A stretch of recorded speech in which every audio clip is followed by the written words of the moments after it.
हरिओम हरिओम हरिओम स्वामी जी।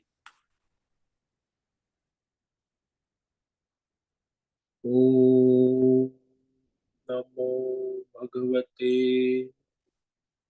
वासुदेवाय।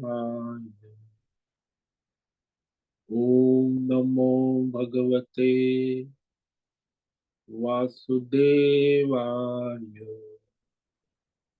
ओम नमो भगवते वासुदेवाय। ओम नमो भगवते वासुदेवाय। ओम नमो भगवते वासुदेवाय। ओम नमो भगवते वासुदेवाय। ओम नमो भगवते वासुदेवाय। ओम नमो भगवते वासुदेवाय। ओम नमो भगवते वासुदेवाय। ओम नमो भगवते वासुदेवाय। ओम नमो भगवते वासुदेवाय। ओम नमो भगवते वासुदेवाय।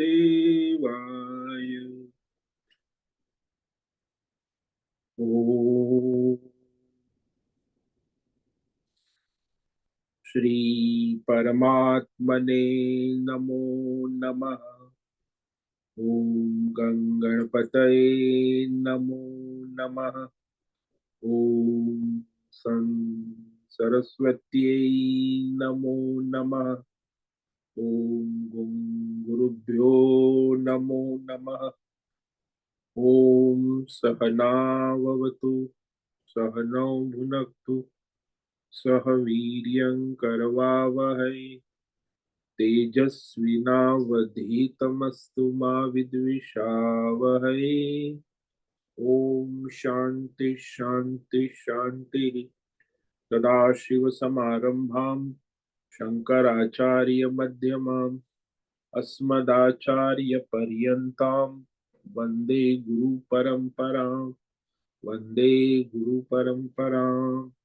ओम पार्थाय प्रतिबोधितां भगवता नारायणेन स्वयं व्यासेन ग्रथितां पुराणं मध्ये महाभारतम् अद्वैतामृतवर्षिणीं भगवतीम् अष्टादशाध्यायिनीम् अम्ब त्वामनुसन्दधामि भगवद्गीते भवद्वेषिणि।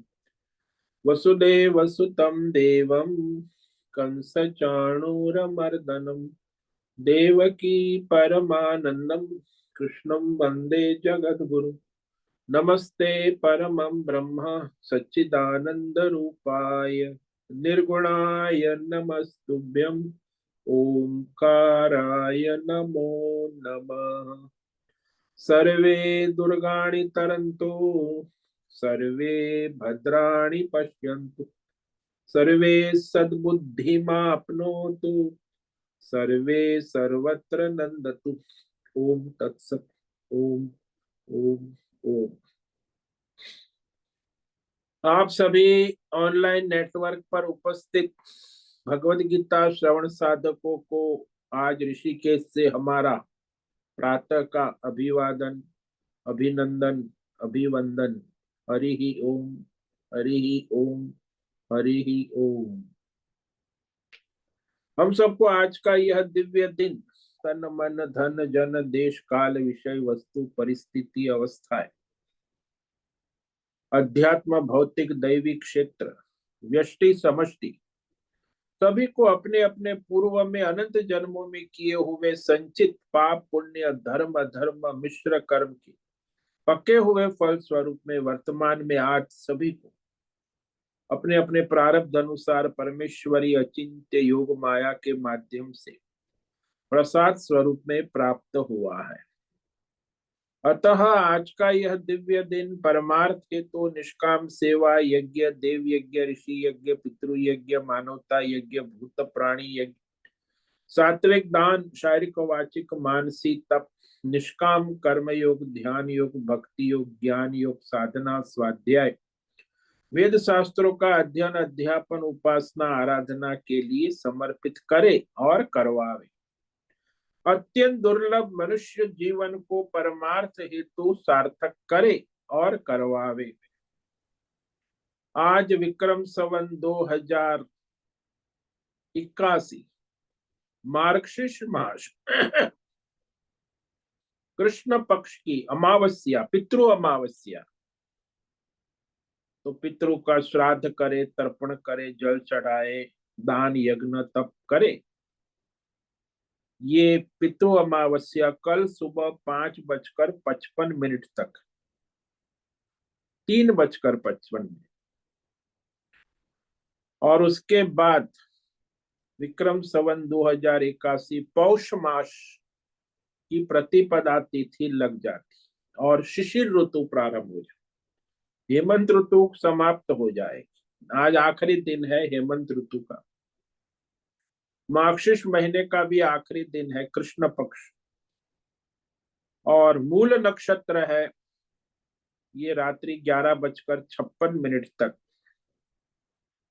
उसके बाद पूर्व आषाढ़ नक्षत्र लग जाता। आज है सोमवार, शिव जी भोलेनाथ की आराधना उपासना का दिन है, और हेमंत ऋतु का आखिरी दिन। यहाँ ऋषिकेश का रात्रि का न्यूनतम तापमान 5 डिग्री रहा और दिन का अधिकतम तापमान 20 डिग्री रहा। वायु की गति 5-10 किलोमीटर प्रति घंटा चल रही है। ईस्वी सन 2024 30 दिसंबर 38 दिसंबर 2024 सुबह के 6:45 बज चुके हैं। कलयुग का प्रथम चरण 5125वां वर्ष, 7वां वैवस्वत मनवंतर, श्वेत वराह कल, ब्रह्मा जी का 26वां दिन और 51वां वर्ष चल रहा है। वैसे अनंत कोटि ब्रह्मांडीय परमेश्वरी अचिंत्य योग माया में हमारा यह एक ब्रह्मांड, इस ब्रह्मांड में ये पृथ्वी लोक में, समुद्र के ऊपर जम्बू द्वीप में, विश्व का एकमात्र वैदिक राष्ट्र भारत में, उत्तर हिमालय प्रांत में, उत्तराखंड राज्य में, टिहरी जिले में, हिमालयन शिवालिक पर्वतमाला के अंतर्गत मणिकूट पर्वत के ऊपर नीलकंठ महादेव के सामने, ऋषिकेश नगरी में, मुनि की रेती प्रांत में, शीशम जाड़ी में, अवधूतवाड़ा आश्रम के सी ब्लॉक के पहले माले से 5 नंबर कमरे से, गंगा किनारे से हम स्वामी उत्तमानंद सरस्वती भगवद गीता के आचार्य,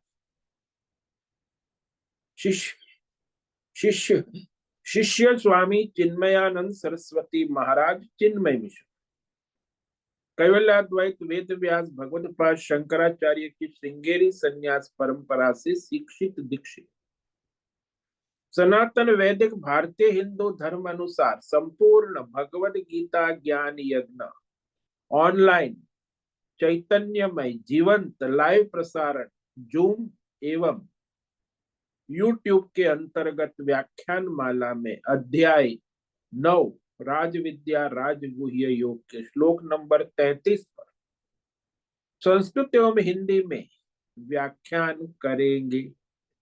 दिव्य पवित्र सरल व्यावहारिक सटीक पूर्ण वर्ण अक्षर पद वाक्य पंक्ति श्लोक अध्यायों की संगति संधि अन्वय शब्दार्थ वाक्यार्थ भावार्थ रहस्यार्थ के यथार्थ तात्पर्य सहित वैदिक शास्त्र वेद व्यास साहित्य शंकर भाष्य एवं परंपरागत सन्यासी आचार्यों की टीका टिप्पणी सहित आज का यह भगवद गीता व्याख्यान करेंगे। कृपया आप सभी श्रद्धा भक्ति ध्यान से परिपूर्ण होकर के यह दिव्य श्रवण साधना करें। इसमें से कुछ ग्रहण करे, कुछ धारण करे, कुछ अपने जीवन में चरितार्थ करे और उसमें निरंतरता लाए। अपनी अपनी आध्यात्मिक भौतिक दैवी अशांति द्वंद्व मोह विक्षेपों से रहित होकर के अशास्त्रीय अपरंपरागत अधार्मिक भ्रम भ्रांतियों से रहित होकर के अपने अपने शरीर, इंद्रिय, प्राण, मन, वचन, कर्म और बुद्धि से एक रूप एकाग्र होकर शुद्ध सात्विक सूक्ष्म विवेक करे। वेद शास्त्र एवं आचार्य परंपरा अनुसार विवेक बुद्धि करे। पुनः पुनः इस व्याख्यान का श्रवण करे, मनन करे, चिंतन करे, लेखन करे, चर्चा विचारणा करे, प्रचार प्रसार करे, लिंक भेजे, ग्रुप में शेयर करे, अपना और सबका परम कल्याण करे और करवावे। ओम तत्सत। ओम ओम ओम। तो हमने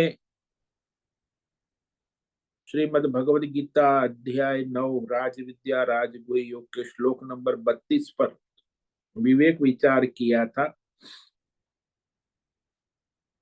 जिसमें भगवान ने कहा कि जो स्त्री है, वैश्य है, शूद्र है, चांडाल आदि पाप योनि भी है, वो भी यदि भगवान की समर्पण अनन्य भक्ति निष्काम भक्ति योग से परम गति को प्राप्त होते हैं। तो ये निष्काम अनन्य भक्ति की महिमा कह रहे हैं। कोई भी मनुष्य भगवान से जुड़ सकता है, चाहे वो स्त्री हो, चाहे वो वैश्य व्यापारी हो, भौतिकवादी हो, भोगवादी हो, शूद्र या तो फिर पाप में लगा हो, कसाई हो या फिर शिकारी हो या मारफाड़ हिंसक, जन्म से ही दुराचारी पापी, पाप योनि, अधर्मी जो है, ये कोई भी भगवान का आश्रय लेते हैं। शरण व्यपाश्रय, ये कहा शरण लेना, आश्रय लेना,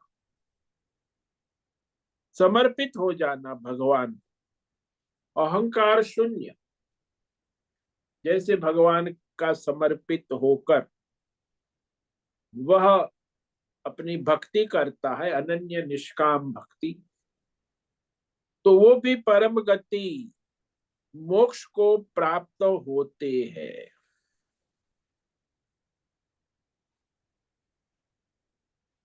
तो यही इस श्लोक में कह रहे हैं कि कोई भी मनुष्य हो, भगवान को अपना आश्रय, सहारा कहे ना, कहते आसरा इस जहां का मिले ना मिले, मुझके तेरा सहारा सदा। तो सहारे, परमात्मा के सहारे ही सारा ब्रह्मांड चल रहा है। तो चींटी को कण और हाथी को मण मिल रहा है रोज, सबको समय के अनुसार, कोई भूखा नहीं रहता। ये सारा सृष्टि का चक्र चलता है। तो कोई शक्ति है, सत्ता है परमात्मा की, उसी के सहारे सब चल रहा है, तो मेरा जीवन क्यों ना चले? तो मुझे अहंकार करने की क्या आवश्यकता है? तो वह केवल परमात्मा को अपना सहारा स्वीकार कर, आश्रय, तब जाके वो मनुष्य परमार्थ फल, जिसको मोक्ष कहते, पा जाते हैं। यानी मनुष्य जीवन का परम कर्तव्य केवल परमात्मा की अनन्य निष्काम भक्ति है। लोग बहुत भक्ति करते दुनिया में, सब ईसाई, इस्लाम, जैन, बौद्ध, सब भगवान की अपने अपने इष्ट देव भगवान की, लेकिन सारी भक्ति सकाम है। निष्काम करने वाले तो हजारों लाखों में कोई विरले, जो संपूर्ण समर्पण लेकर भगवान की अनन्य निष्काम भक्ति का। इसलिए भक्ति में ये शब्द है, एक सकाम और दूसरी निष्काम। तो यहाँ भगवान निष्काम भक्ति की बात है, जिसमें संपूर्ण शरणागति है, समर्पण है। तो इस प्रकार वह मनुष्य चाहे कोई भी हो, यहाँ तो भगवान ने स्पष्ट कर दिया, भगवान की शरण ही पूर्व सारे दुख कष्ट और सारे संसार बंधनों से मुक्त करा देता।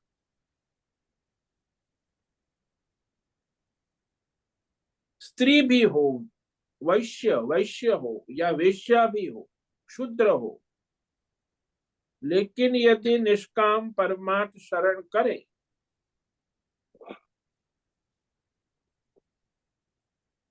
हाँ, ये बात है, किसी पूर्व के संचित पुण्य के कारण, उदय होने के कारण उसके अंदर भक्ति का प्रागट्य होता है। अब आप कहो कि कोई महापुरुष का संग हो जाए या तो कोई कारण बन जाए उसका जीवन में, संत की कृपा हो जाए, सत्संग हो जाए, या कोई कष्ट में से उसकी निवृत्ति हो जाए या मृत्यु से बच जाए, तो उसके कारण उसके अंदर वह पूर्व जन्म की संचित अनन्य भक्ति प्रकट हो जाती, तो परमात्मा के प्रति अनन्य प्रेम भक्ति आ जाए, बस यही सबसे बड़ी साधना है।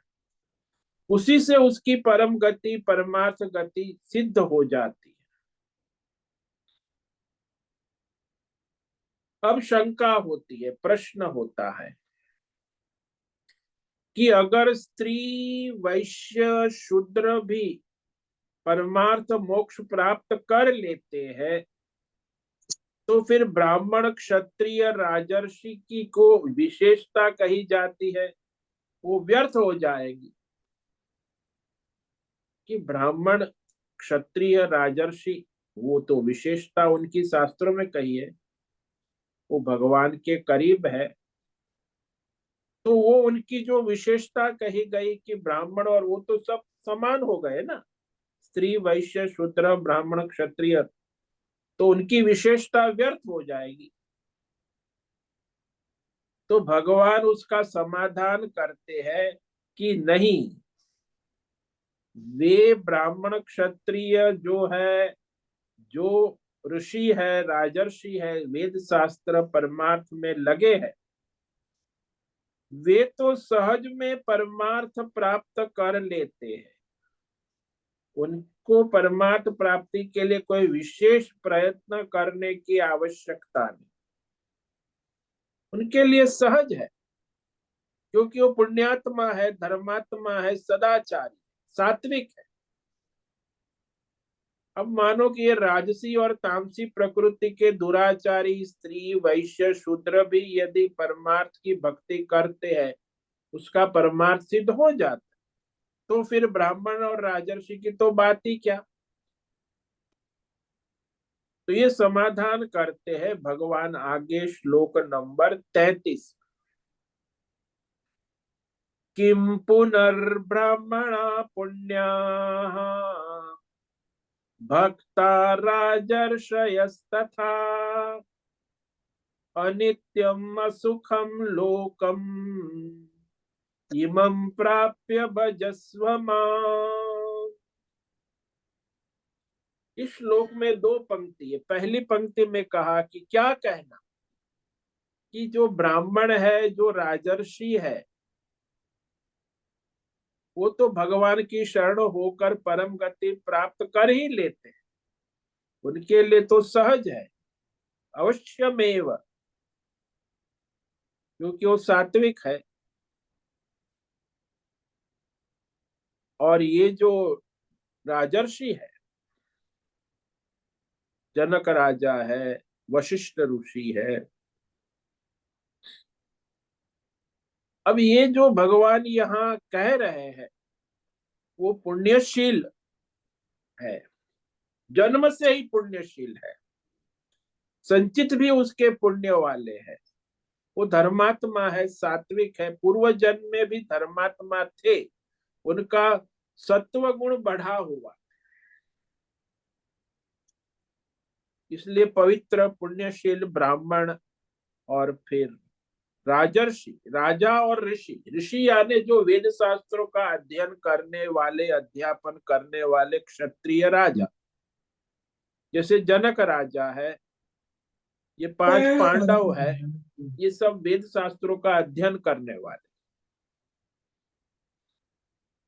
तो राजर्षि कहे जाते। ये जो 5 पांडव है, वो भी अर्जुन है, ये राजर्षि है। जनक राजा राजर्षि, और ब्राह्मण में तो वशिष्ठ है, शांडिल्य है, सब ब्राह्मण ऋषि है ना, ये सब उसे ब्राह्मण ब्रह्मर्षि कहे जाते। तो ये जो यहाँ भगवान 7 प्रकार के साधकों की बात कही, कि उसमें दुराचारी हो, चाहे स्त्री हो, चाहे वैश्य हो, चाहे क्षुद्र हो, चाहे पाप योनि चांडाल आदि कसाई आदि हो, चाहे ब्राह्मण हो, चाहे राजर्षि, कोई भी हो, लेकिन मनुष्य देह की महिमा है ना। देखो ये सब मनुष्य देह है, केवल मनुष्य शरीर में, मनुष्य देह में, मनुष्य जीवन में ही भगवान की अनन्य भक्ति और मोक्ष का अधिकारी है, दूसरी योनि में नहीं। इसलिए मनुष्य जीवन अत्यंत दुर्लभ माना गया। लेकिन ज्यादातर मनुष्य जो है धर्म अर्थ काम भोग में ही अपना जीवन, मुमुक्षु जो है वो लाखों में हजारों में कोई एक होता है। मुमुक्षु है वही मोक्ष का अधिकारी है ना। अब वो कहते हैं हमें तो संसार भोग करके बाद में फिर मोक्ष करेंगे, तो वो बाद वाले कभी किसी 1000 जन्म में भी नहीं करेंगे। जो लोग आजकल कहते हैं ना हम परमार्थ मोक्ष बाद में करेंगे, अभी तो संसार भोग कर लेते हैं, ये भोगी है, भोगी ही रहेगा और हजारों जन्म तक भोगी, कभी बाद में कोई अभी नहीं करेगा, वो कभी नहीं करेगा। ये तो सनातन नियम है। लेकिन अपने आप को भी मूर्ख बनाते हैं, दूसरों को भी मूर्ख, अरे बाद में भजन करें महाराज, हम तो अभी बाद में करें, 60 साल के बाद मैं रिटायर्ड हो जाऊंगा, जॉब भी है, पेंशन आएगा, आराम से फिर भजन, अरे कुछ नहीं करेगा, भोगी करेगा। तो जो मोक्ष का मुमुक्षु है वो अभी लगा रहता, उसके वो कल के लिए इंतजार नहीं करता। तो जिसके संचित पुण्य के कारण वर्तमान जन्म में ब्राह्मण कुल में जन्म हुआ है, ये भी बड़ा पुण्य का फल है ना, पुण्यात्मा है, पिछले जन्मों के पुण्य का उदय हुआ है। तो ब्राह्मण कुल में जन्म हुआ, या तो ऋषि कुल, राजर्षि, राजा और ऋषि, तो ये तो बहुत ही पुण्यात्मा है, पिछले जन्म के भी है, इस जन्म, तो उनके लिए तो फिर भगवान की शरण होना आसान, और शरण होकर मोक्ष भी पा लेते हैं। इसलिए भगवान इस पंक्ति में स्पष्ट करते हैं, कोई भी हो, चाहे सात्विक हो, चाहे राजसी हो, चाहे तामसी हो, चाहे दुराचारी हो, चाहे रजोगुणी हो, चाहे ब्राह्मण हो, सत्वगुणी हो, उसमें यदि भगवान के प्रति समर्पण, शरणागति, अनन्य निष्काम भक्ति है, तो उसका परमार्थ सिद्ध हो जाता है।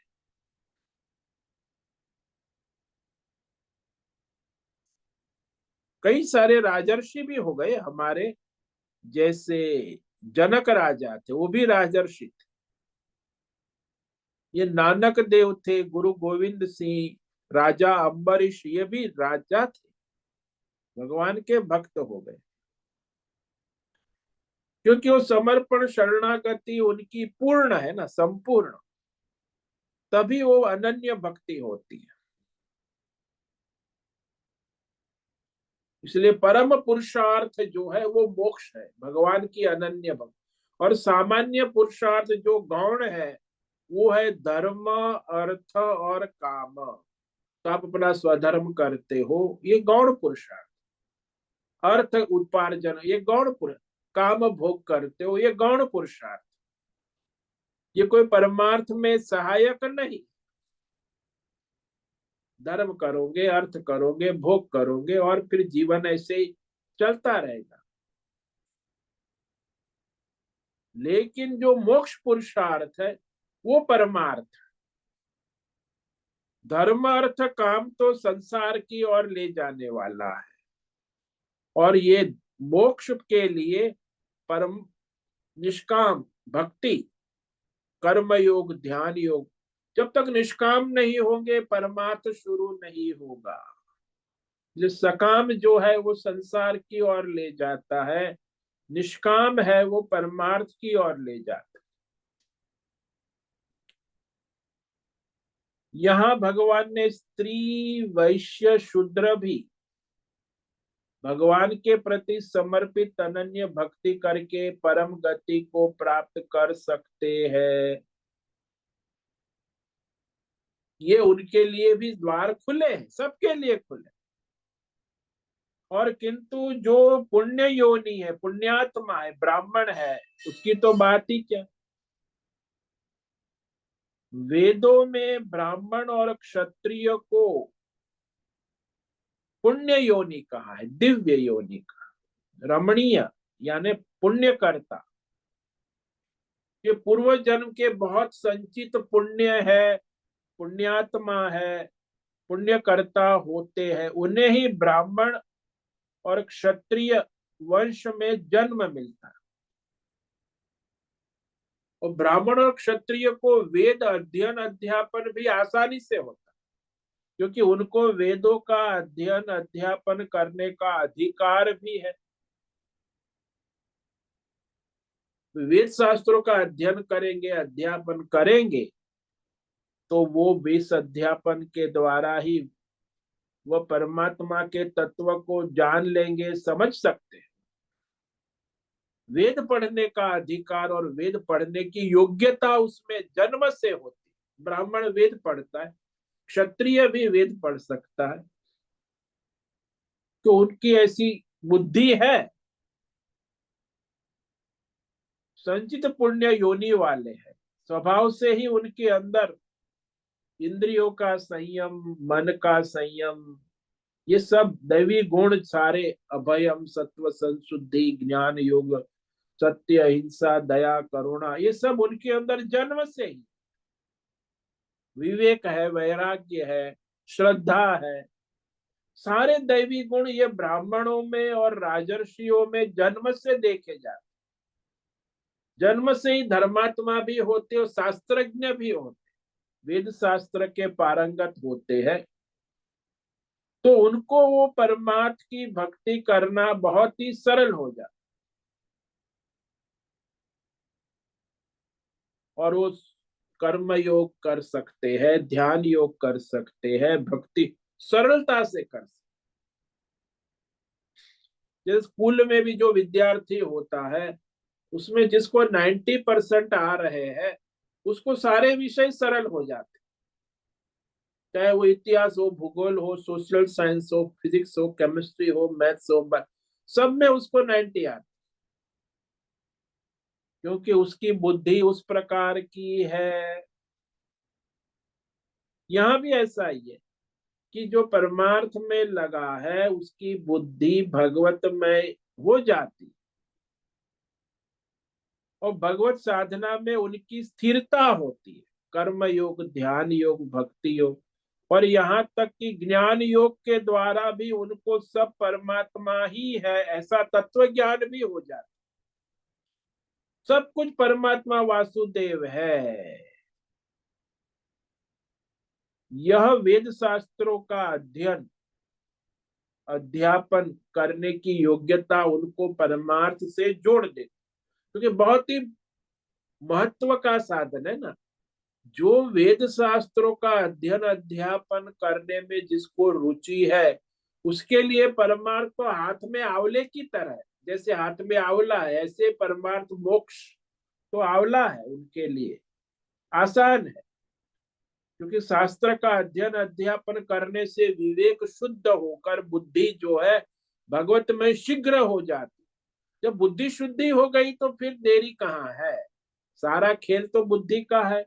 अब शास्त्र का अध्ययन अच्छी तरह कर लिया, विवेक वैराग्य हो गया, इंद्रियों का संयम हो गया, मन, शम, दम, उपरम, तितिक्षा हो गई, श्रद्धा और समाधान हो गया, मोक्ष की इच्छा दृढ़ हो गई, फिर क्या, वो तो बस तैयार हो गए।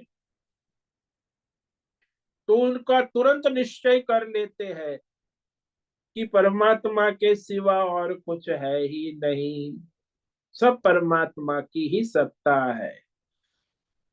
तो उनमें स्वभाव से ही जो सांसारिक भौतिक अध्यात्म दैव प्रवृत्तियों से उपरामता देखी जाती, उसमें ज्यादा वो रुचि नहीं ले। हाँ, जो व्यवहार है प्रारब्ध है कर लेते हैं, लेकिन उसमें उनकी विशेष रुचि नहीं होती।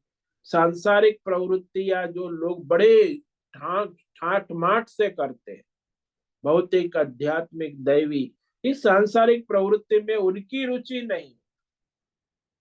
वो तो परमार्थ में ही लगे रहते हैं, और उनकी बुद्धि में विवेक भी जागृत रहता है। इसलिए सांसारिक विषयों से उनको वैराग्य भी दृढ़ होता है। इसलिए वैराग्य है तो प्रवृत्ति कहाँ होगी, सांसारिक प्रवृत्ति नहीं हो सकती। विवेक वैराग्य शम दम संयम है, नियम है, तो फिर वो परमात्मा में तत्व ज्ञान के द्वारा लग जाते। इसीलिए ब्राह्मण के लिए और क्षत्रिय के लिए बहुत ही सरल है, आसान है। यदि वो भक्ति लग जाता है भगवान को समर्पित, तो वह उसका परमार्थ इसी जन्म में सिद्ध हो जाता है। ब्राह्मण के लिए जितना सरल है उतना क्षत्रिय के लिए भी सरल। यहाँ भगवान ने क्षत्रिय शब्द नहीं दिया, राजर्षि कहा। राजा और ऋषि, राजा क्षत्रिय राजा ही होता है, और राजा भी है और ऋषि भी है। ऋषि किसको कहते हैं? ऋषि वो है जो वेद शास्त्र का विवेक विचार अध्ययन अध्यापन करने वाले को ऋषि कहते हैं। अब आप कहो कि आजकल ये लोग भौतिक आध्यात्मिक दैवी ज्ञान विज्ञान बहुत पढ़ते हैं यूनिवर्सिटियों में, engineer doctor technologist computer science PhD, तो ये क्या, तो उनके लिए भगवान कहते संभावना नहीं। ऋषि वो है जो वेद शास्त्रों का अध्ययन मनन चिंतन अध्यापन में दिन रात लगे रहते, विवेक विचार करने वाले, उसी को ऋषि कहते।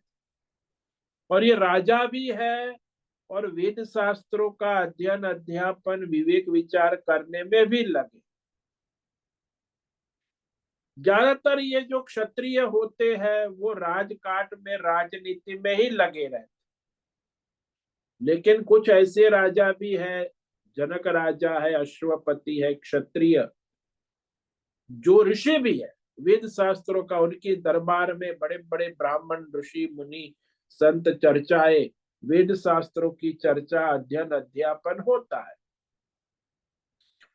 तो राजा होते हुए भी वेद शास्त्र के तत्व विचारक जो है, बड़े बड़े ऋषियों को भी अपने सभा में दरबार में बुलाकर परमार्थ के विषय में चर्चा कर सुनते हैं सुनाते हैं, परमार्थ का अध्ययन ज्ञान प्राप्त करते रहते। ये राजा भी इस प्रकार की प्रवृत्ति में लगे रहते, खासकर जनक राजा।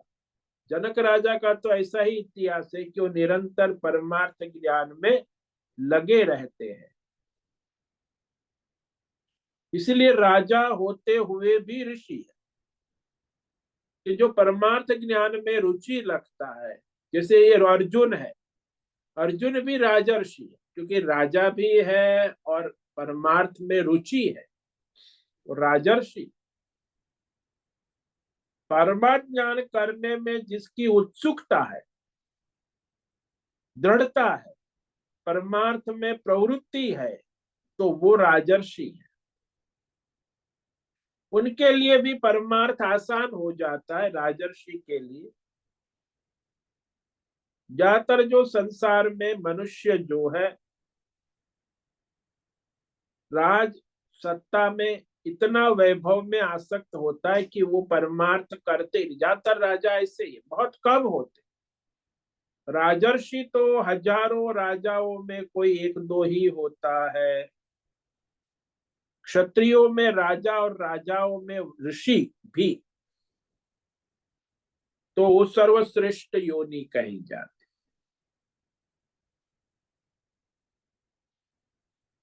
तो इसका अर्थ ये हुआ कि आप चाहे किसी भी प्रकार के मनुष्य हो, ये भगवान स्पष्ट कर रहे हैं कि हर देश काल विषय परिस्थिति हालत में, चाहे तुम ब्राह्मण हो, क्षत्रिय हो, वैश्य हो, शूद्र हो, या दुराचारी हो, स्त्री हो, पाप योनि हो, कोई भी हो, ये जो 7 प्रकार के भगवान यहाँ 30 श्लोक 30 से 33 तक का कि 7 प्रकार के अधिकारी भक्त है, भगवान की भक्ति करने के अधिकारी मनुष्य है। तो क्योंकि वह अनन्य भक्ति कर सकते हैं, ये उनकी विशेषता है।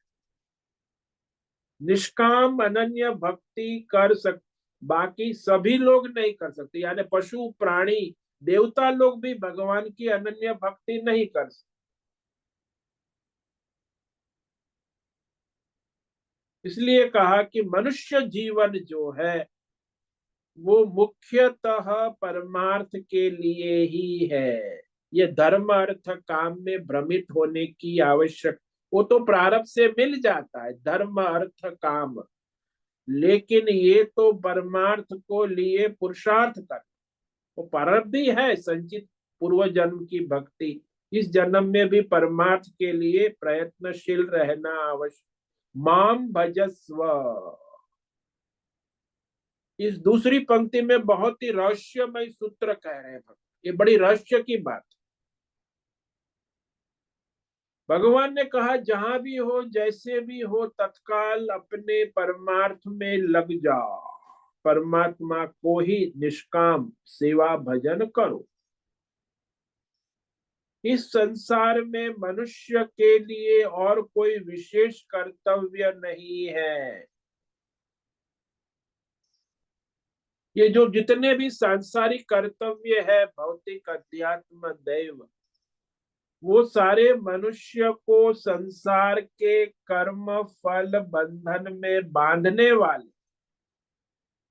आप कहते हो मेरे परिवार की जिम्मेदारी, व्यापार की, धर्म की, अर्थ की, काम की, सामाजिक, सारे कर्तव्य जो आप मान रहे हो सांसारिक कर्तव्य, ये सारे जो है कर्म और फल के बंधन के कारण है। आप कर्म करोगे, सांसारिक सेवा करोगे, समाज की, तो कर्म फल बंधन में आओगे। कोई भी सांसारिक कार्य, भौतिक कार्य, दैवी कार्य, आध्यात्मिक कार्य अपनी कामना से प्रेरित होकर करोगे, तो कामना से कर्म करोगे, कर्म से फल, और इस तरह कर्म फल बंधन में, ये सब बंधन के साधन। सारे के सारे संसार के कर्म जो है परमात्मा को समर्पित होने वाले कर्म ही बंधन से मुक्ति वाले हैं। बाकी सारे कर्म, चाहे भौतिक कर्म करो, चाहे आध्यात्मिक करो, चाहे दैवी करो, केवल परमार्थ कर्म ही संसार बंधन से छुड़ाने वाला है। बाकी सारे कर्म संसार बंधन में बांधने वाले हैं। इसीलिए भगवान स्पष्ट करते कि तुम्हारा एक ही कर्तव्य, यदि तुम मनुष्य हो तो भगवान कहते मैंने तुम्हें मनुष्य बनाया है, तुम्हारा एक ही वास्तविक कर्तव्य है, जहां भी हो, जैसे भी हो, जिस हाल में हो, बेहाल में हो, केवल मेरी अनन्य निष्काम भक्ति करो।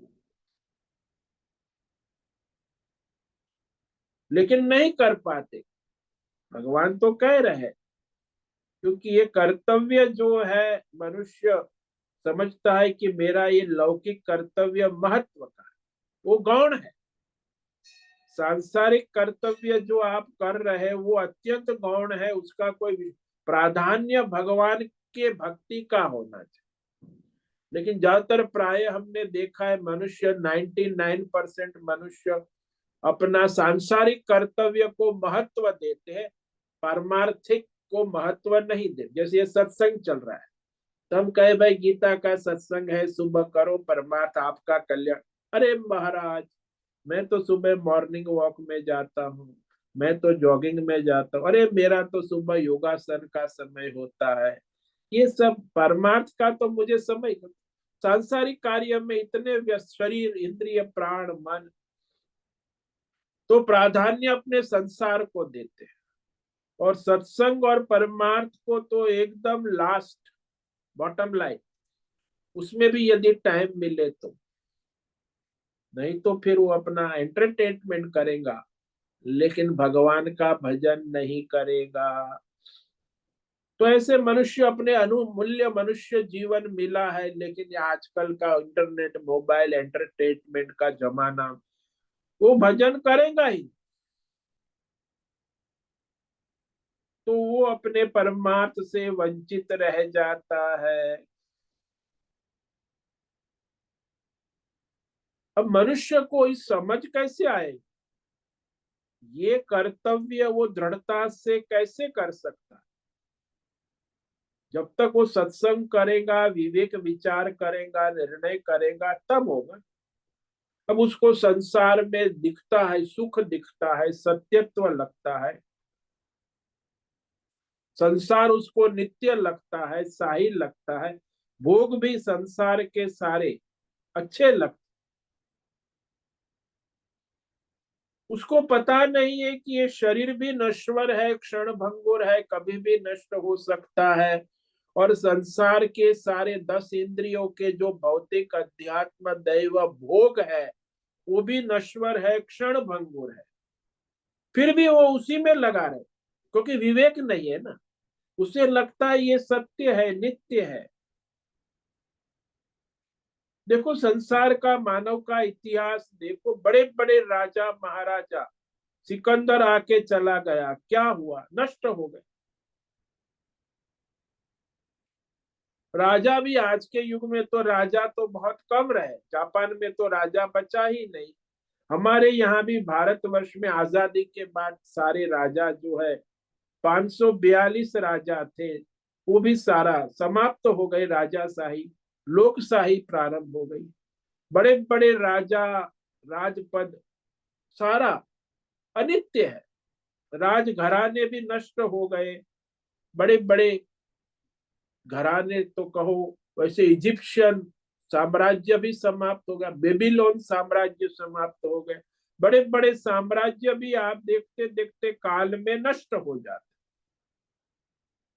अब मनुष्य सोचता है ये नित्य है, कुछ नित्य नहीं है। इस संसार में केवल परमात्मा ही नित्य है, उसके सिवा ये सारा भौतिक अध्यात्म दैव संसार अनित्य है, क्षण भंगुर है, देखते देखते नष्ट हो जाता। बड़े बड़े साम्राज्य देखो, कॉर्पोरेट वर्ल्ड में भी बड़े बड़े व्यापारी घराने, बहुराष्ट्रीय कंपनियां नष्ट हो जाती है। एनरॉन गैस कंपनी थी अंतरराष्ट्रीय, समाप्त हो गई। भोपाल में गैस कांड हुआ, उसके बाद उस कंपनी का दिवाला निकल गया। बहुराष्ट्रीय कंपनी देखते देखते नष्ट हो गई, दिवाला निकल गया। तो ऐसी आजकल जो अंतरराष्ट्रीय कंपनी, बड़े बड़े साम्राज्य है, वो भी काल के अधीन है, नष्ट हो जाए। टेक्नोलॉजी का जमाना, नई नई टेक्नोलॉजी आएगी, अब तो बड़ा R&D चलता है, तो पुरानी टेक्नोलॉजी है वो कंपनी नष्ट हो जाती। अब मानो कि मोबाइल में नई टेक्नोलॉजी आ गई, तो ये सब मोबाइल कंपनी नष्ट हो जाए। तो इस तरह संसार में सारा परिवर्तन होता रहता है, उत्पत्ति स्थिति लय निरंतर। धन है, राज्य है, पद है, ऐश्वर्य है, मैड, ये सब नश्वर है। हम चाहे जितना भी प्रयत्न करो, इसमें से कोई टिकने वाला नहीं है। चाहे भौतिक साम्राज्य हो, चाहे आध्यात्मिक योग सिद्धि हो, चाहे देवी देवता प्रसन्न हो, दैवी शक्ति, ये सदा रहने वाला नहीं है। ये तो सदा नश्वर है, परिवर्तनशील है। दुनिया में एक ही शाश्वत नित्य परमात्मा ही है, परमात्मा के सिवा सारा अनित्य। फिर भी मनुष्य जो है वो उसी में लगा रहे। कोई भौतिक, आजकल तो 90% लोग भौतिक दुनिया में लगे रहते हैं, भोग में, संग्रह में। वो 5-10% लोग जो है अध्यात्म योग साधना में लगे रहते, 1-2% लोग हैं वो लोग देवी देवताओं की शक्ति, दैवी शक्तियों में लगे। और परमार्थ में तो दुर्लभ है, हजारों लाखों में कोई एक परमात्मा में लगता। वो समझता ये करने के बाद हम परमार्थ, ये सबसे बड़ा भ्रम है मानव जात का। अरे परमार्थ ये सब छोड़ो, दुनियादारी, सबसे पहला कर्तव्य परमार्थ है। लेकिन उसको तो बाद में के ऊपर छोड़ देते। अगले जन्म में, कई लोग तो मुझे मिले अगले जन्म में, महाराज इस जन्म में तो हमें परमार्थ का मौका नहीं मिला, अब अगले जन्म में। अरे खाक मूर्ख, तू 1000 जन्म में भी परम भोगी है, इस जन्म में करा नहीं कुछ तो अगले जन्म में तू परमार्थ करेगा। ये तो अपने बड़ी महामूर्खता, मूर्ख बनाने का धंधा स्वयं को और दूसरों को। तो ये समझ लेना कि सबसे बड़ा कर्तव्य जो है ये सारा समाप्त होगा संसार, भौतिक कथित विषय के प्रति कर्तव्य, और आप जो कर्तव्य समझते हो कभी समाप्त नहीं होगा। भाई मेरा घर का, परिवार का, समाज का, ये देवी देवताओं का, ये भौतिक, ये कभी समाप्त नहीं होगा। तुम समाप्त हो जाओगे, तुम्हारा कर्तव्य समाप्त नहीं होगा। क्योंकि जब कोई कर्तव्य पूरा कर चुकोगे तो दूसरे कर्तव्य आ जाए, अनित्य होने के कारण ये कर्तव्य समाप्त हुआ। जैसे आप संसार में देखो कि वो पिता था तो समझता मेरा कर्तव्य है बेटे को पढ़ाए लिखाए, तो बेटे को बेटी को पढ़ाया लिखाया, बड़े हो गए, शादी ब्याह कर दिए, तो कर्तव्य समाप्त हो गया। अब वो अपने, ऐसा नहीं है। फिर वो देखो दादा बन गया तो फिर पोते को लेके स्कूल जाता है कि पोते को स्कूल छोड़ना, उसे पढ़ाना, मैथ्स पढ़ाना। वो समझता है मेरा कर्तव्य है पोते को पढ़ा लिखा के आगे बढ़ाना। बेटे को टाइम नहीं है, वो तो अपना बिजनेस में लगा है। अब भी उसकी, हमें बहू रानी भी नौकरी जाती है, तो मुझे सारा करना पड़ता है। तो फिर कर्तव्य सोचता है कि परमार्थ करे, परमार्थ क्या खाक करेगा? दादा बन गया, मरने पड़ा है, फिर भी वो उसी में, कर्तव्य तो समाप्त होने वाला है। इसलिए मनुष्य सोचता है कि हम इससे मुक्त हो जाएंगे फिर करेंगे, ऐसा नहीं है, अभी ही शुरू करना होगा। संसार में किसी देश काल विषय के लिए जो कर रहा है, ये सारा भौतिक अध्यात्म दैव कुछ भी करना है, बस यही तो सबसे बड़ा संसार बंधन हो जाए। व्यष्टि समष्टि ये करना है वो करना है, ये सारा बंधन है ना। तो इस प्रकार मनुष्य जो है इस संसार के बंधन में बंधा रहता है, सबसे बड़ा बंधन हो जाता है। संसार में किसी के लिए कुछ भी करना है तो आप बंधन में आ गए। मेरे लिए कुछ नहीं करना है किसी के लिए, या देवी देवता के लिए, या अध्यात्म के लिए, या भौतिक विषय के लिए, या समाज के लिए, या प्रकृति, आजकल सब एनजीओ चलते हैं, इसके लिए सब लगे हैं। लाखों एनजीओ दुनिया में चल रहे हैं, इसके लिए कुछ करना है, उसके लिए कुछ भी करना, यही सबसे बड़ा संसार बंधन हो जाता है। अरे भगवान के लिए करना नहीं, भगवान के लिए तो नहीं करें, समाज के लिए करें, हम समाज सेवक। राष्ट्र के लिए, आजकल तो हमारे नेता लोग राष्ट्र को समर्पित है, राष्ट्र के लिए सब राजनीति कर, भगवान के लिए नहीं, कुछ समय नहीं है भगवान का। यही सबसे बड़ा बंधन है।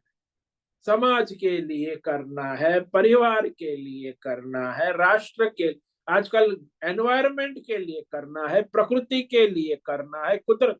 अरे भाई तू छोड़, ये सब देवी देवता के लिए करना है, इस झंझट में कहाँ पड़ा, ये सब बंधन हो जाता, कर्म और फल का बंधन लग जाता है।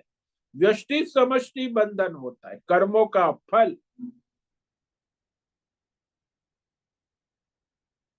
क्योंकि जो भी आप करोगे वो सब नश्वर है, नाशवंत है, वो नित्य रहने वाला नहीं।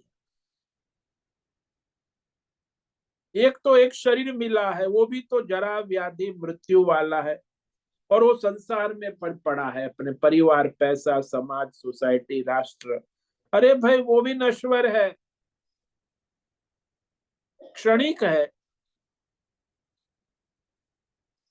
तो इस तरह क्षण भंगुर अनित्य परिवर्तनशील ये भौतिक अध्यात्म दैव संसार जो क्षण क्षण में उत्पत्ति स्थिति लय वाला है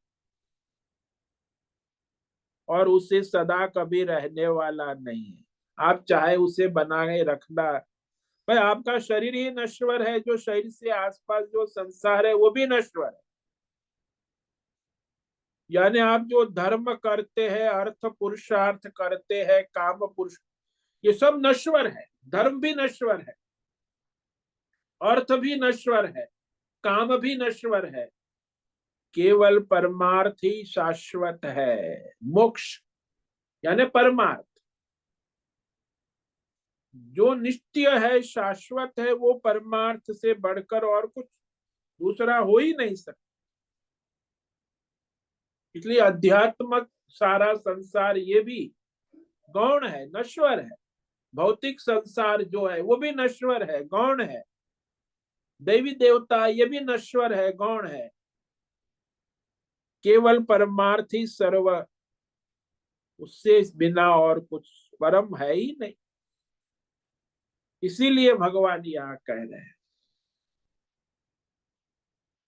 कि इस मनुष्य जीवन और ये संसार मिला है तो भक्ति कर ले प्यारे, अनन्य निष्काम भक्ति में लग जा, मेरा भजन कर।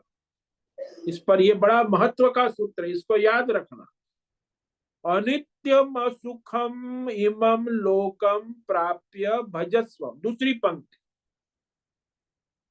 बहुत ही भगवान ने महत्व की बात कह दी है कि कहाँ पड़े हो तुम संसार में, भौतिक अध्यात्म दैव ये सब नश्वर है, अनित्य है, दुखद है। ये भी इस पर हम विचार करेंगे कल कि कैसा दुखद है। दुखद कुछ है ही नहीं, आभास मत। दुखदाई है, कष्टदायी है और अनित्य है, क्षण भंगुर है। ऐसे भौतिक अध्यात्म दैव संसार की मोह माया में क्यों पड़े हो? इसीलिए उससे छोड़कर भगवान के भजन में लग जा। दुर्लभ मनुष्य जीवन मिला है केवल परमार्थ करने के लिए। तो इस पर हम कल विचार करेंगे। और तो आज जो ये श्लोक हमने किया, इसमें भगवान ने ये स्पष्ट कर दिया कि ब्राह्मण और राजर्षि है, उनके लिए तो परमार्थ सहज है, उनकी प्रशंसा की। और फिर मनुष्य को एक सूत्र दे दिया कि तुम केवल परमार्थ में लग जा। मनुष्य जीवन मिला है केवल परमार्थ के लिए। किम पुनर्ब्राह्मणा पुण्या भक्ता राजर्षयस्तथा अनित्यम सुखम लोकम इमं प्राप्य भजस्व माम्। फिर भगवान ने कहा और कहना क्या, जो लोग जन्म से ही पुण्यशील है, पुण्यात्मा है, धर्मात्मा है, वो है ब्राह्मण और राजर्षि, ये पुण्य योनि है, पूर्व जन्म के संचित पुण्य, और वर्तमान में भी जन्म से पुण्यात्मा है, सात्विक है, उसमें सारे गुण है, दैवी गुण है। वो तो भगवान की शरण में ही रहते हैं और भगवान को प्राप्त कर लेते हैं। उनके लिए कोई परेशान, जैसे वशिष्ठ ऋषि है, ब्राह्मण है, हमारे ऋषि कई ब्राह्मण ब्रह्मर्षि कहे जाते। और राजर्षि में जो है ये राजा जनक है और अम्बरीश राजा हुए, ये नानक देव, ये भी क्षत्रिय थे, राजा थे। ये समझ लो कि जो मनुष्य परमार्थ में लग गया है वो परम गति को प्राप्त कर ही लेता है। इसलिए भगवान कह रहे हैं कि मनुष्य जीवन अत्यंत दुर्लभ है और ये असुखम अनित्यम इमम लोकम, ये जो दुखद है, दुखदाई है, क्षण भंगुर है, ये शरीर भी ऐसा है और संसार भी ऐसा ही है। ये शरीर और संसार दोनों मिला है, उसमें कर लो भगवान का माम भजस्व, मेरा निष्काम अनन्य सेवा भक्ति कर लो, उसी में तुम्हारा कल्याण। भगवान इमरजेंसी बता रहे, एकदम तत्काल लग जाओ, कम सुन, डोंट वेट, आगे पीछे मत इंतजार करो, इमरजेंसी है, भगवान की भक्ति में लग जाओ। कहाँ पड़े वो शरीर और संसार की मोह माया में भटक रहे हो, सारे बंधनों को छोड़कर दुर्लभ मनुष्य जीवन को परमार्थ में लगा दो। ओम नमो नारायणाय, ओम नमो नारायणाय, ओम नमो नारायणाय, ओम नमो नारायणाय, ओम नमो नारायणाय। कायेन वाचा मनसेन्द्रियेण वा बुद्ध्यात्मना वा प्रकृते स्वभावात् करोमि यद्यत् सकलं परस्मै नारायणायेति समर्पयामि। ओम सर्वे भवन्तु सुखिनः, सर्वे सन्तु निरामयाः, सर्वे भद्राणि पश्यन्तु, मा कश्चित् दुःखमाप्नुयात्, अस्तु मा सद्गमय, तमसो मा ज्योतिर्गमय, मृत्योर्मामृतंगमय। ओम पूर्णमद पूर्णमिदं पूर्णात् पूर्णमुदच्यते, पूर्णस्य पूर्णमादाय पूर्णमेवावशिष्यते। ओम शांति शांति शांति। शंकरं शंकराचार्यं केशवं बादरायणं सूत्र भाष्य कृतौ वंदे भगवन्तौ पुनः पुनः। ईश्वरो गुरुरात्मेति मूर्ति भेद विभागि व्योमवद् व्याप्त देहाय दक्षिणामूर्तये नमो नमः। ओम गुं गुरुभ्यो नमो नमः। ओम तत्सत् ब्रह्मार्पणमस्तु। ओम ओम ओम।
ओम नमो नारायण स्वामी जी।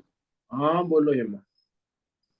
स्वामी जी, अभी जो आपने बताया कि सभी कुछ प्रारब्ध संचित में जो प्रारब्ध है उसी अनुसार हमारा जीवन चलता है। हाँ जी। तो जैसे अभी हम लोग सत्संग सुन रहे हैं तो ये कुछ जन्मों के कुछ पुण्य होंगे तभी ये प्राप्त हुआ है हमें। हाँ जी। तो ये अचानक से कभी छूट भी जाता है तो ऐसे समझने का कि कुछ पाप कर्म के उदय हुए होंगे। हाँ, संचित कर्म प्रारब्ध ऐसा है, दूसरा बदल गया।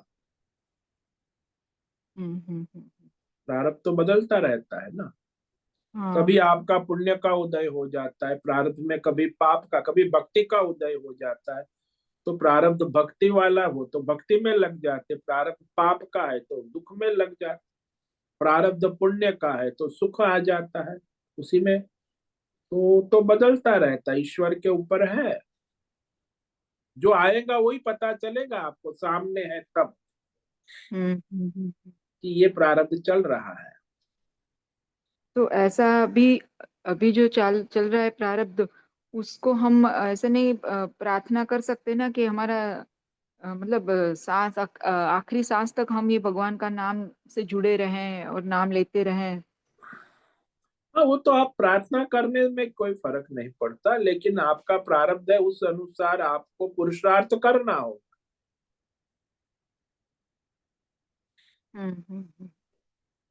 प्रार्थना से कुछ परिवर्तन नहीं होगा, वो तो प्रार्थना आप मन को आश्वासन देने के लिए है, लेकिन अच्छा। उस प्रारब्ध के अनुसार आपको उचित पुरुषार्थ करना होगा।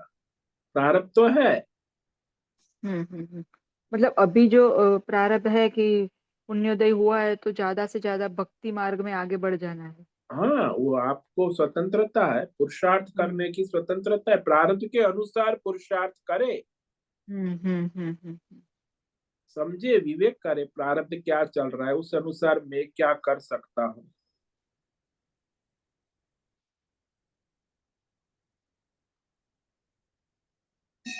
प्रारब्ध तो बदल नहीं सकते, जो चल रहा है उसी में आप उचित पुरुषार्थ कर सकते हैं, वहां स्वतंत्रता दी है भगवान। पशुओं को नहीं है, पशुओं को तो प्रारब्ध के अनुसार ही जीना और मरना है। मनुष्य को ये देवताओं को भी नहीं, उनका तो जो सूर्य उदय होना है अस्त होना है, उनका भी तो कोई स्वतंत्रता नहीं।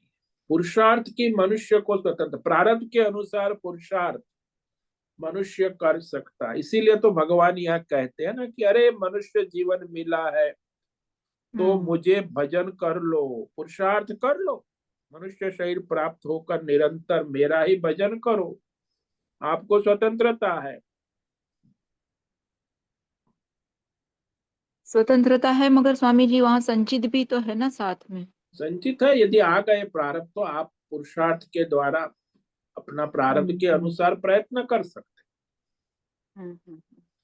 संचित से प्रारब्ध आ गया है ना, वो प्रारब्ध के अनुसार आप उचित पुरुषार्थ कर सकते, प्रारब्ध को तो बदल नहीं सकते, लेकिन प्रारब्ध के अनुसार पुरुषार्थ कर सकते। मतलब ये तो ऐसे हुआ कि जैसे गाय को रस्सी से बांधा है, उतने उतना एरिया में ही हम लोग अपनी स्वतंत्रता यूज कर सकते हैं, ज्यादा नहीं, मतलब उसके इर्द गिर्द ही हमें घूमना है बस हाँ, संचित। आपका प्रारब्ध है, वो प्रारब्ध के अनुसार ही चलेंगे, आप उसके बाहर कहाँ जाओगे, ईश्वर के ऑर्डर में हाँ। है, आपका प्रारब्ध है, आप कहाँ हम्म। जाओगे। हाँ। आपके कर्मों का ही बंधन है, प्रारब्ध आपके ही संचित कर्मों का फल है। हम्म। मतलब भक्ति मतलब उसी मार्ग में भी आगे नहीं बढ़ सकते और यहाँ पतन के मार्ग में भी नहीं, हम सिर्फ संचित में जितना है उतनी स्वतंत्रता, मतलब उतने ही प्राप्त करके अपने आप को आगे बढ़ा सकते हैं ना। हाँ, संचित से जो प्रारब्ध पक के आया है उसमें आप कर हम्म। सकते हैं अपना पुरुषार्थ, हाँ, उसी में कर सकते हैं। और बाकी सपना देखने से कुछ नहीं होता। हाँ, कल करूंगा परसों करूंगा नहीं, नहीं अभी नहीं, जो वो तो आया है। हाँ, जो सामने है उसी में प्रयत्न कर सकते। हम्म। हाँ स्वामी जी, बहुत सावधानी चाहिए, बहुत ही। हाँ, ये तो हर एक प्रत्येक क्षण प्रारब्ध भी बदलता है, ईश्वर क्या समर्पण भी रखना, दृढ़ता से व्यवहार अपना करना। हम्म।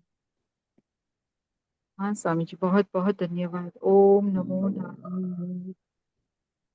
स्वामी जी, फिर हम ऐसे कहते प्रणाम स्वामी जी, हाँ, बोलो कह ऋषि। सकते कि वो अगर कोई नहीं कर रहा है तो वो भी उनके प्रारब्ध के कारण है। कितना भी हम उनको बोलते हैं कि प्लीज आप ये थोड़ा भक्ति करो, ये करो, वो नहीं कर सकते, नहीं जमता है, वो सुनते ही नहीं। कि फिर ऐसा समझ सकते हैं कि उनके प्रारब्ध के कारण वो नहीं कर रहे। हाँ, उनके संचित कर्म ऐसे, तमोगुण है प्रधान, उसका प्रारब्ध पक्का पका है, तामसी है, तमोगुण है, तो फिर वो वो नहीं कैसे करेंगे। अच्छी मार्ग पे नहीं ला सकते ना। नहीं, वो तमोगुणी को कैसे, फिर वो उसका प्रारब्ध प्रबल है, उसमें भी अब मंद हो तो कर सकते, लेकिन तीव्र प्रारब्ध है, प्रबल है, तो वो तो उसी तमोगुण में ही पड़ा रहेगा। ओ, बुरा लगता है बहुत, मगर हाँ, तो उनका प्रारब्ध समझ के फिर उसे भगवान के ऊपर छोड़ देना चाहिए जी कि भाई उनका प्रारब्ध है, ईश्वर ने ऐसा चाहा है, हम क्या कर सकते, उसके कर्म ही ऐसे है, उसका संचित पका है, प्रारब्ध ऐसा है, उसको इस प्रकार का तमोगुणी प्रभाव है, तो नहीं लग सकते, वो तो अपने तमोगुण में ही पड़े रहेंगे। स्वतंत्रता है फिर भी नहीं लग सकते। हाँ जी। बहुत बुरा लगता है, बहुत बुरा लगता है, अपना फैमिली का कोई है। हाँ, वो फैमिली वाले का बुरा हमें ज्यादा लगता है कि भाई वो ऐसा, उसका कर्म है, उसका प्रारब्ध है, यही का आप कह सकते हो ना, ईश्वर ने उसको उस हिसाब से बनाया है, तो उसे अपने कर्म का फल भोग रहा है। फिर हम क्या, स्वामी जी। हम प्रार्थना कर सकते हैं ईश्वर से, और कुछ नहीं कर सकते। धन्यवाद। ओम नमो, ओम नमो नारायणाय। ओम नमो नारायण। ठीक है, आज सभी साधकों को आज का ओम नमो नारायणाय, सबको आज का ओम नमो नारायण। ओम नमो नारायणाय स्वामी जी। ओम ओम नमो नारायण। ओम नमो नारायण स्वामी जी। नारायणाय, ओम नमो नारायण स्वामी जी। नारायणाय। ओम वो नमो नारायण स्वामी ओम जी। नमो नारायण, सबको ओम नमो नारायणाय। वो से निवेदन है आज का सत्संग पूर्ण करे। ओम नमो नारायणाय। आज का दिव्य सत्संग हम यही पूर्ण करते हैं। सभी साधकों को ओम नमो नारायणाय। सभी साधकों को ओम नमो नारायण।